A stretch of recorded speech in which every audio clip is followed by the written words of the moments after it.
The envelope slid across the polished dining table and stopped in front of me. Thick paper, cream-colored, heavy enough to insult me without words. My father-in-law didn't look at me when he did it.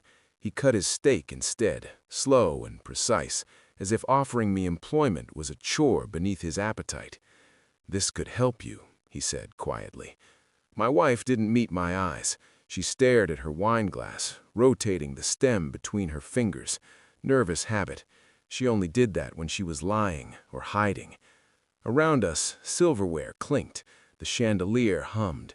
Money breathed in this room. I smiled. Small, grateful, harmless. Inside, something cold stretched awake, because the call had come an hour earlier, a single sentence from my CFO. "Everything is ready. Transfer authority confirmed. Your signature alone." I folded my napkin, slowly. My pulse didn't move. They thought this dinner was about me needing help. They were wrong. This dinner was about how long I would let them pretend. I hadn't always planned to hide the money.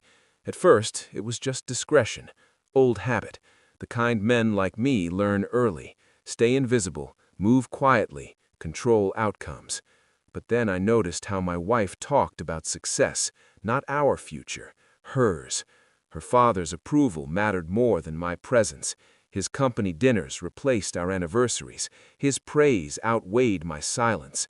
She started coming home late, phone always face down, perfume I didn't recognize. I didn't accuse. I don't do impulsive. I watched. At night, she slept fast, too fast, like guilt exhausted her.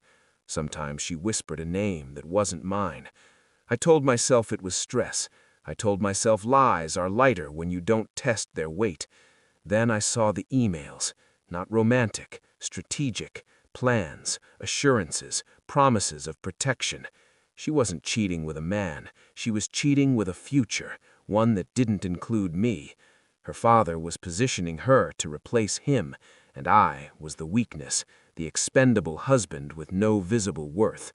I said nothing. Silence is a weapon if you know where to aim it. I investigated the way I run companies, quietly, thoroughly, without emotion. I traced her meetings, her calendar edits, her deleted calls. I already owned the shell firm that owned the holding group that financed her father's expansion. He never asked where the capital truly came from. Men like him don't question generosity if it flatters their ego. I watched board footage from a private server. I listened to conversations meant for closed rooms. Her father called me safe, unambitious, temporary. My wife never corrected him. At home, I played my role. I laughed at their jokes. I wore modest suits. I let her parents pay for dinner. Inside, I calculated timing. Power isn't loud, it's patient. I authorized nothing yet.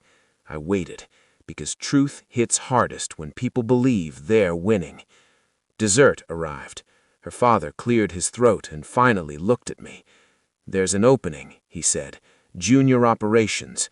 Good exposure for someone at your stage." He slid the envelope closer. My wife's fingers tightened around her glass. I opened it. Offer letter. Salary that wouldn't cover my watch. I nodded. Then I reached into my jacket, placed my phone on the table, tapped once. The chandelier flickered. Her father's phone vibrated. His face changed first. Confusion, then fear. He read the message. So did she. "Board control has been transferred, effective immediately. New executive authority, chairman, my name." Silence collapsed the room. I looked at my wife. She was pale, cracked. "You knew," she whispered. I smiled again. "Yes." Her father stood up. "You don't understand." "I understand perfectly," I said, calm, gentle. "I've owned your debt for 6 years." His knees hit the chair. I turned to her. "You planned a future without me," I said, "so I planned one without your permission."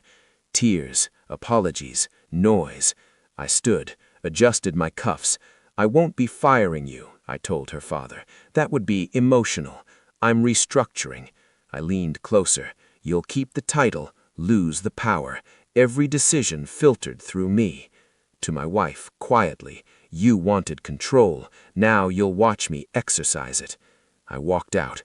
No shouting, no scene, just the sound of doors closing behind me. Divorce was efficient. She asked for forgiveness. I declined. Her father sends reports now, weekly, respectful, afraid. I read them over black coffee, alone. The money was never the secret. My restraint was. Some men raised their voices to be heard. I waited until silence obeyed me.